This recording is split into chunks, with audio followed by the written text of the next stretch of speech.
is battling cancer with the help of fellow Bonnies.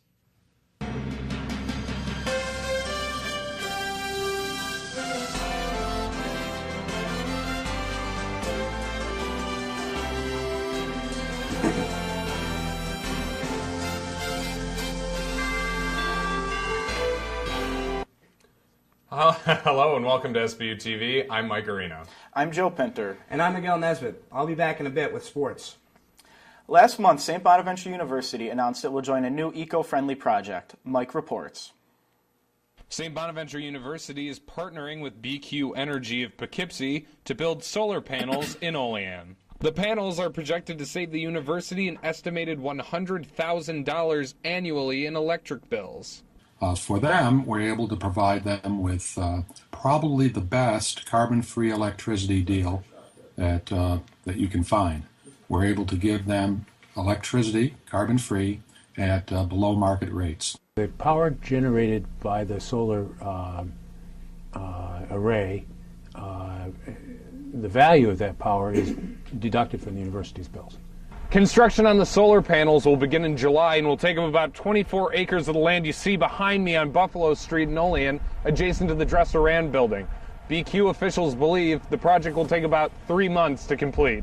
Along with saving the university money, the solar panels will reduce the school and the region's carbon footprint. This project generates about 60% of St. Bonaventure's electricity consumption, and it's all carbon-free. So in terms of CO2, which many folks are concerned about, we would replace or eliminate 1,400 tons of CO2 from the electricity that they would normally buy off the grid. If you put that into terms of what does that 1,400 tons mean, that's roughly equivalent to about 285 cars being removed from the road. For SBU TV, I'm Mike Arena. Roughly 20% of the funding for the project was provided by Governor Andrew Cuomo's New York Sun initiative. The St. Bonaventure community responded when one of their own was in need. Earlier this month, St. Bonaventure's Student Government Association hosted a Be the Match bone marrow registry for 1989 alumnus John Hyland, who is battling cancer. Although the location is unknown, a match has been found. Bodies to come out and get their cheeks swabbed, and to have over 300 students, staff, and faculty come over, and to see that kind of outpouring of support for one of our own is just a phenomenal and uplifting feeling for us in SGA and us as a university. The outreach from the Bonaventure community not only impressed SGA, but it was just what they were looking for to help Hyland. The age range that they had for us was 18 to 44 to get your cheek swabbed, because those age ranges tend to have a more likely chance of matching. For more information on bone marrow registry, visit bethematch.org. There's a new outlet for news, pop culture, and advice. Jackie Roberts has the story. Whether you're looking for a laugh, career advice, or breaking news, there seems to be an online resource for it all. But what if there was something specifically geared towards your interests, your bubble? This is a site called Her Campus, and it's coming to St. Bonaventure University in March. Her Campus is a national website, and it's kind of like an online magazine. It's featured around different posts related to fashion, beauty, health, and career. And they have an opportunity for colleges and universities across the nation where they can have kind of their own online magazine through Her Campus. I asked Natalie Kutchko to check out the site for some student feedback. I think it fits our generation better. It's easier to access. There's a really good mix of BuzzFeed, laid-back style, then also some more serious or featured types as well. Several larger magazines like Cosmopolitan and Teen Vogue also back Her Campus. It's nice that such a very strong, nationally recognized online magazine wants to have opportunities available for college students. Don't let the name deceive you. Male Bonnies are also invited to contribute to the site. Just because it says Her Campus doesn't necessarily mean it just has to be based for females, which is why I definitely want to encourage men on campus to be involved. All the feminism out there right now and the controversy, I think it's interesting to find a man's perspective. Her Campus isn't quite hot off the press yet, but it's already catching attention. After the release went out at the university, in the first hour I received almost 20 emails from students who are interested. With SBU TV, I'm Jackie Roberts. Her Campus St. Bonaventure is planning a St. Patrick's Day themed debut. Are you aware of how many hours a day you spend on your phone or computer? Mike Bednarowicz investigates why this could impact your everyday life. With the growing use of technology around the world, cases of internet addiction have risen in recent years. Compulsive internet use can get in the way of daily life activities, work, and relationships. Dr. Kimberly Young, psychologist and internet addiction expert, says the topic has changed drastically in the last 20 years. And before there was definitely online and offline. Now we're just online. I mean, everybody, and you're constantly with mobile technology, is always on your phone.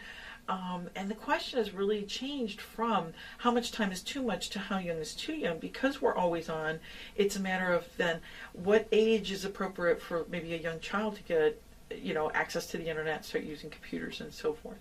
Young, who has written numerous books on internet addiction, believes the problem will get worse as more and more technology is invented. We're now talking about wearables.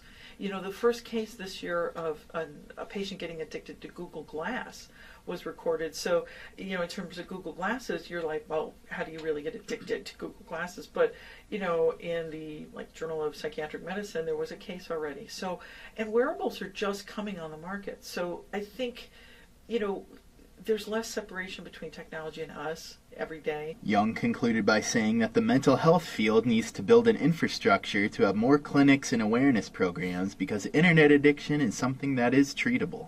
Reporting for SBU TV, I'm Mike Bednarowicz.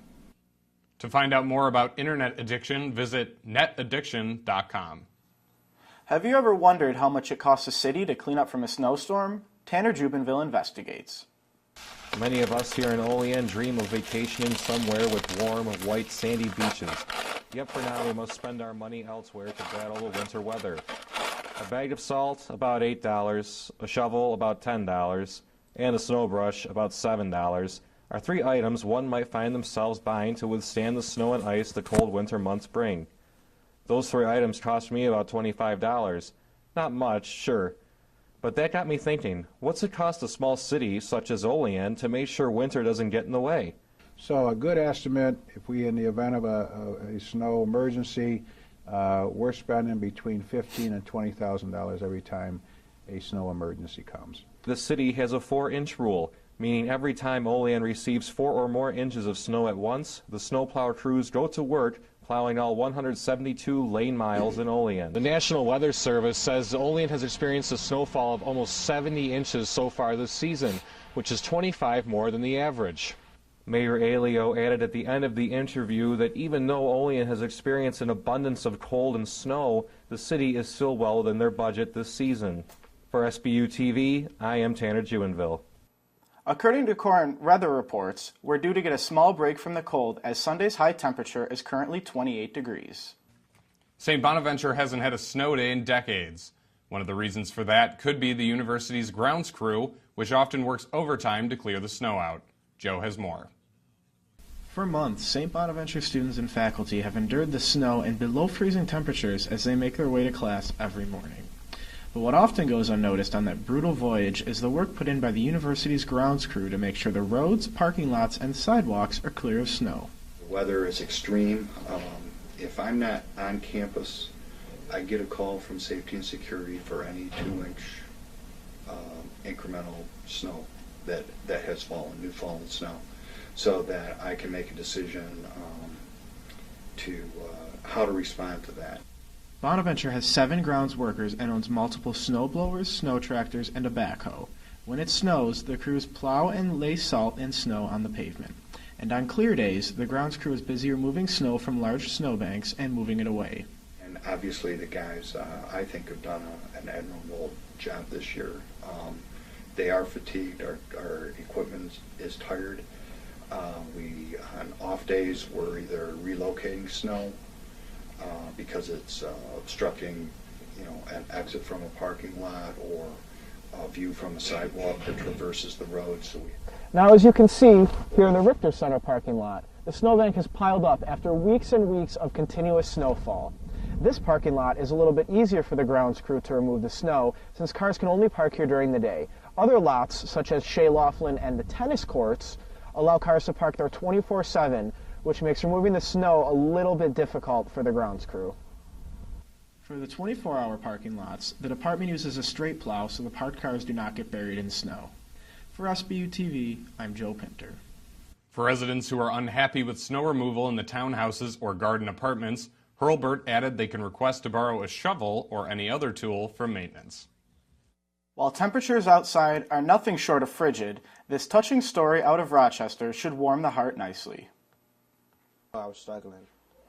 So, I was like house to house. Khalid Scott was in Sherry Sloan's English class at Franklin. It didn't take long for her to notice Khalid needed help.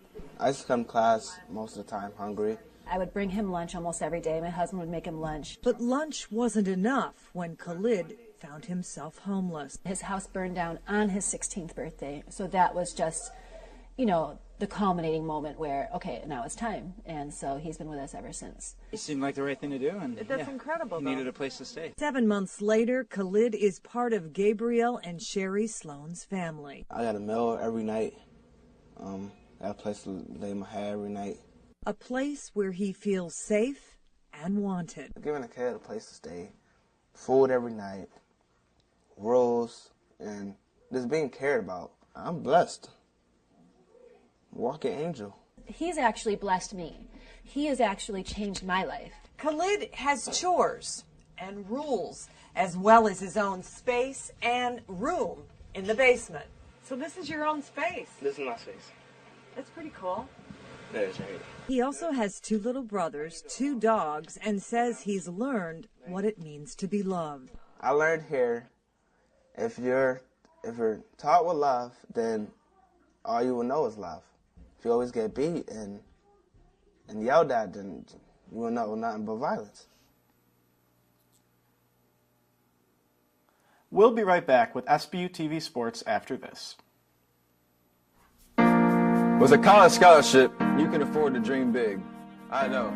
With my own scholarship, I got a great education and an amazing career. That's why I support Thanks USA. Thanks USA provides scholarships for the families of active duty military personnel. With these scholarships, the spouses and children of our troops are getting an education that would otherwise be out of reach. So please, give to Thanks USA. Your support can help them win, and win big. Okay.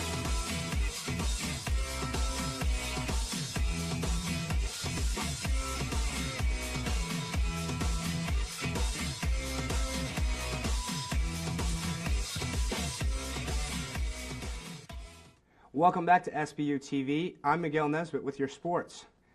It's no secret that the St. Bonaventure men's basketball team has struggled since Jalen Adams' finger injury. SBU TV caught up with the 18-year-old guard to reflect on the year. It's a lot more than I expected coming in. I had goals. I just wanted to play. I just wanted to be a part of the team, and I do whatever I could to help the team win. It hurts a lot when you know you could be out there helping your team and doing anything. Just being out there for them, like those are my guys, and when you're out there and you seeing them struggling, it hurts knowing that you one of the reasons why they're struggling, that you played the whole year, and your absence kind of created a little bit of dysfunction for the team. Part of that dysfunction roots from the Baltimore native, leading the Atlantic 10 in assists per game. It really shows, I think, from the coaching and the trainers and the staff, it shows how much they really care, that they're willing to sacrifice a few games in order for your health in the long run. I think that's a testament to the guy that Coach Schmidt really is. Dad told me, he said, worse things have happened to better people. Guys like Breonte Weber, who are 12 steals away from an NCAA all-time record, career ended in the blink of an eye. The point guard from Davidson, guys are out there a lot worse than me, who have done a lot more than me. Adams gets the lead back. Little freshman. With SBU TV, this is Amen. Adams hopes to make a return to the lineup in time for the A10 tournament. The St. Bonaventure men's tennis team captured their second win of the season Wednesday, beating the Mercyhurst Lakers 4-3. After strong performances from 2 out of the 3 doubles matches, the Bonnies held a 1-0 lead to head into singles play. Although the team's #1 singles player, Eduardo Irizarry, was forced to retire due to shoulder soreness, 3 out of the 5 other singles players recorded victories for the Bonnies. Freshmen Andrew Blair, Victor Blanco, and Hector Martinez won each of their matches in just 2 sets, giving the Bonnies their second win in as many matches. The team will head to Army this weekend to compete in the Black Knights Invitational Tournament. Play will begin on Saturday at 10 a.m. That'll do it here for us at SBU TV. I'm Miguel Nesbitt. I'm Mike Arena. And I'm Joe Pinter. Stay tuned for the Wolfpack Report.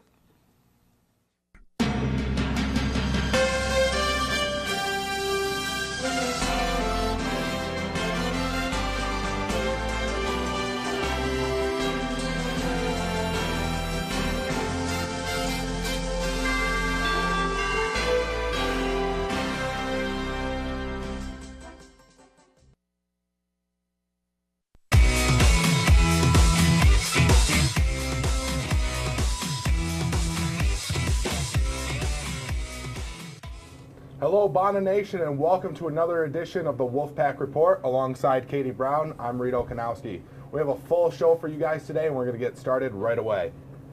Despite the cold weather we're experiencing here at St. Bonaventure, both men's and women's tennis kicked off their season in full swing.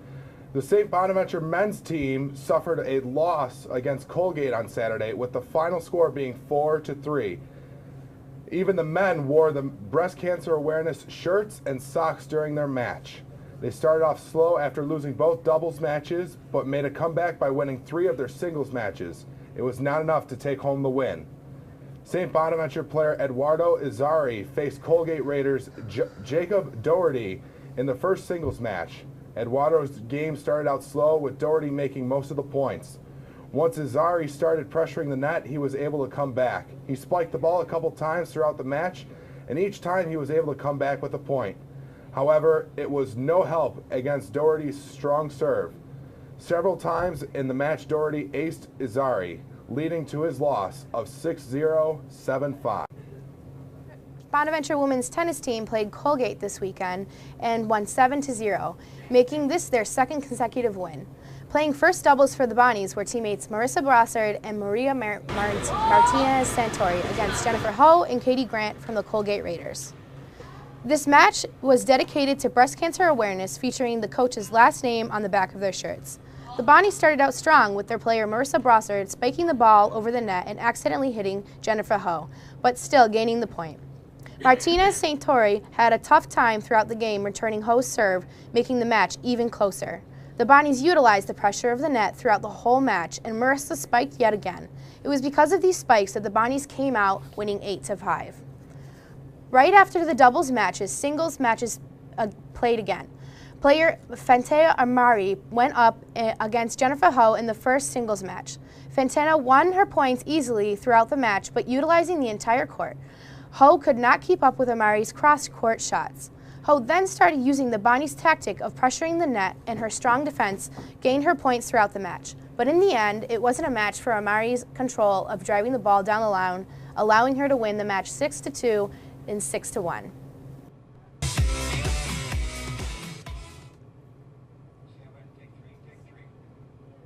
Hi everyone, and welcome back to the Wolfpack Report. With me right now to talk about Bonnie softball is senior third baseman Grace Rooney. Grace, welcome back from Myrtle Beach. How was it?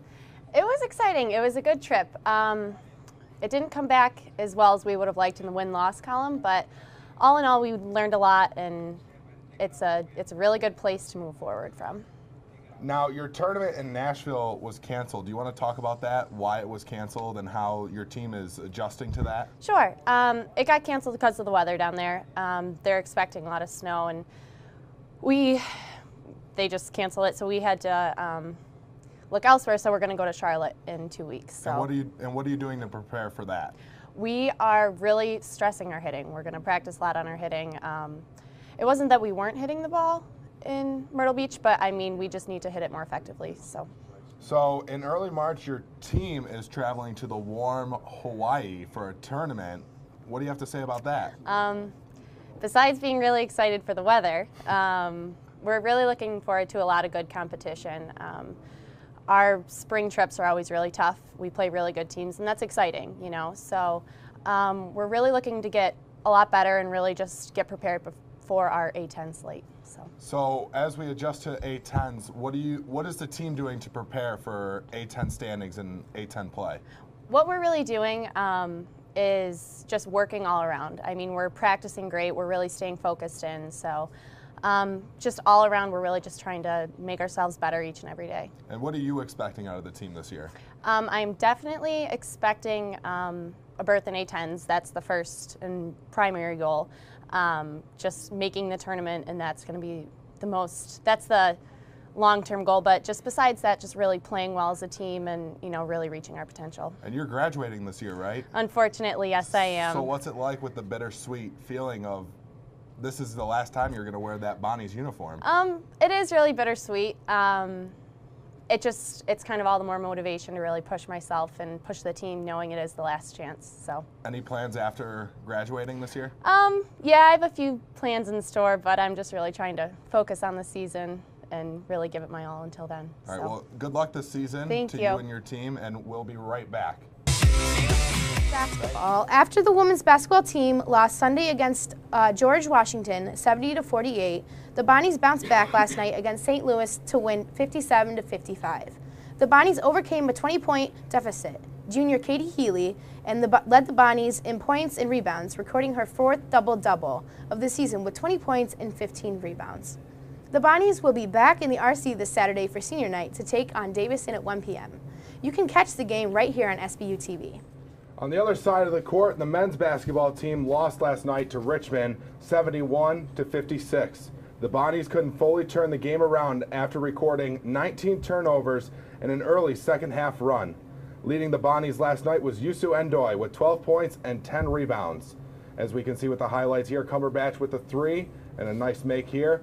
Also, Dion Wright's dunk that he recorded when the crowd went wild in the Riley Center, and a nice a layup by Marcus Posley. The Bonnies have now lost 3 straight and fall to 9th side of the court. The men's basketball team lost last night to Richmond 71-56. The Bonnies couldn't fully turn the game around after recording 19 turnovers in an early second-half run. Leading the Bonnies last night was Yusu Endoy with 12 points and 10 rebounds. As we can see with the highlights here, Cumberbatch with a 3 and a nice make here. Also, Dion Wright's dunk that he recorded when the crowd went wild in the Riley Center, and a nice a layup by Marcus Posley. The Bonnies have now lost 3 straight and fall to 9th. Will be on the road for the next 2 games, but returning back to the Riley Center next Saturday for senior night. And you can catch that game right here on SBU TV. St. Bonaventure men's club basketball team made their debut here on campus last Saturday afternoon. SBU TV reporter Andrea Martinez has the story. The game was good. We got down to the final seconds. I liked Kyle's energy with the second group. He played a good 20 minutes for us and gave us a lot of points.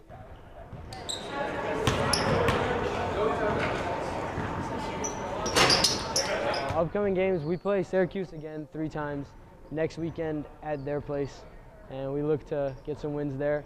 Also, we play Niagara the weekend after that here. If we can get some victories between those 3, we can head to nationals hopefully and compete.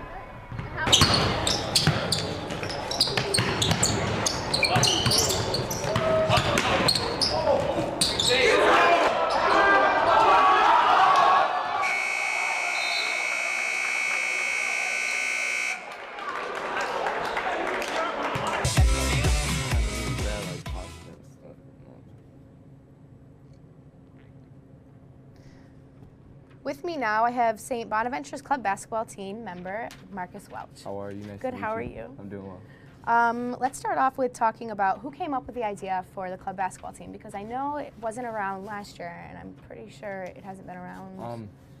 Yeah, definitely. Amir DeStory, who's a sophomore and a close friend, he actually started it because last year there was no club team for basketball, and a lot of people on campus play basketball, so it's something we all share. Like, I think he did a great job of assembling like 12 dudes who pretty much have a lot of chemistry just because we all play ball together all the time. So Yeah, that's it. He figured that that would be a good idea, right? Yeah, how did the process of creating the club go? First there was a tryout. I think there was about 40 guys. Oh wow, that's a lot. Yeah, we had to limit it to around 13, 12 dudes. So you had to cut a lot of people. Yeah, quite a lot of people, yeah. A lot of tension then. The team was picked by Professor Bizik, who is a teacher here. I think he teaches accounting. And McAllister, who was also a business teacher. Pretty much we just had a simple tryout. We just did a couple like scrimmages and stuff. And eventually we got 12 guys who were ready to ball. Awesome, awesome. How do your practices work? We have 2 practices, Monday and Thursday, both at 9 o'clock.